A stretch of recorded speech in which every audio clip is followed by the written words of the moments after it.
सा मोहब्बत रखणो जाए, दुनिया सा मोहब्बत रखणो जाए, साल कसाड़ा दैया गवाही, साल कसाड़ा दैया गवाही, पे चुपरिया सा पाएगे अल्लाह जे महबूब सालो लाएगे, अल्लाह के महबूब सालो लाएगे। के बड़ा जायुल फता में, सिद्दीक के बड़ा जायुल फता में, देखो दफ्तर मैंने गुनाहे दे मेरा सब काम होते नहीं दिए, कई हेट करे कई पेट करे, इन्हें आदत बाहल नहीं दिए, केनु कुछ न सगा केनु कुछ न सगा, बेटी रोती ते आप वहां दिए, मिसकीन मौला रब करम करे, डाडा जीण जजाल जलाई दिए।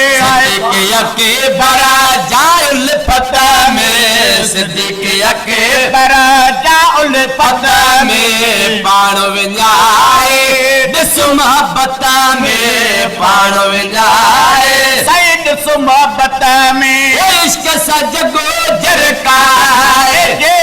अल्लाह जे महबूब सालो लाएगे,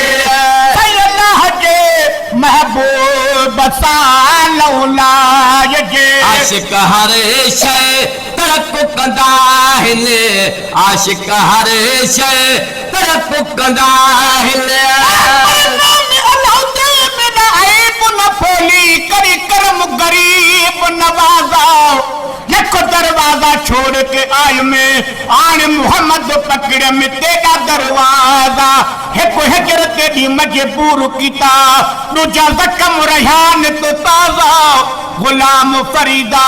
रब करम करे मेरा पढ़े मोहम्मद जनाजा। आशिक हर शय तरक कंदा आहिनि, आशिक हर शय तरक कंदा हिले, दिल बरता घरो घोर कंदा हिले, दिल बरता घरो सही घोर कंदा हने, पतन कुछ भी रहा गे, अल्लाह के महबूब सालो लाएगे, अल्लाह के महबूब सालो लाएगे। ऐसा मोहब्बत रखणो जाए, साल कसाड़ा सही दैया गवाहे, पे चुपरिया सा पाएगे, अल्लाह के महबूब सालो लाएगे। रहन तुम्हारे आए महल्ले में, रहन तुम्हारे आए महल्ले में, सजन सार लहे तुझे जियो तुझे आसरे, सबई पारो सूरन जो एक लोज़े मुझे लटे जो, एक तू न मोह मटे जो ॿियो जग मटियो ता घोरियो। रहन तुम्हारे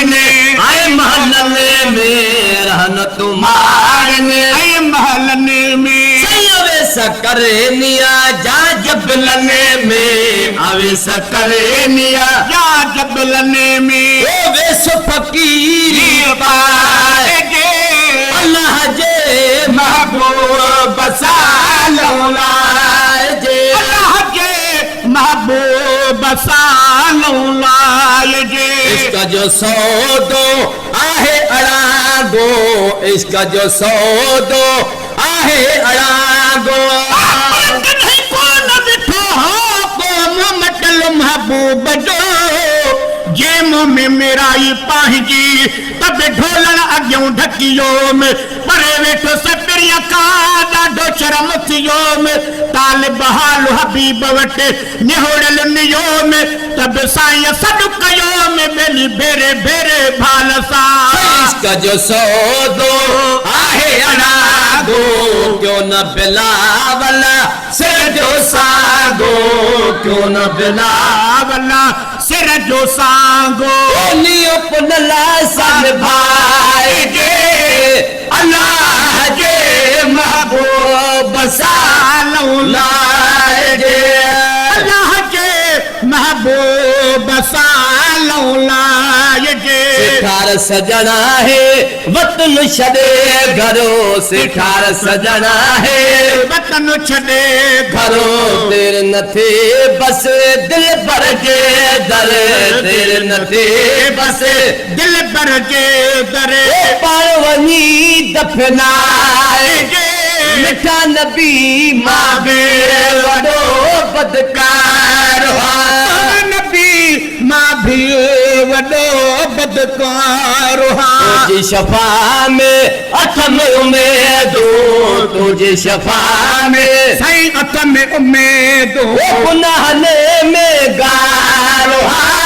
सोना नबी मां भी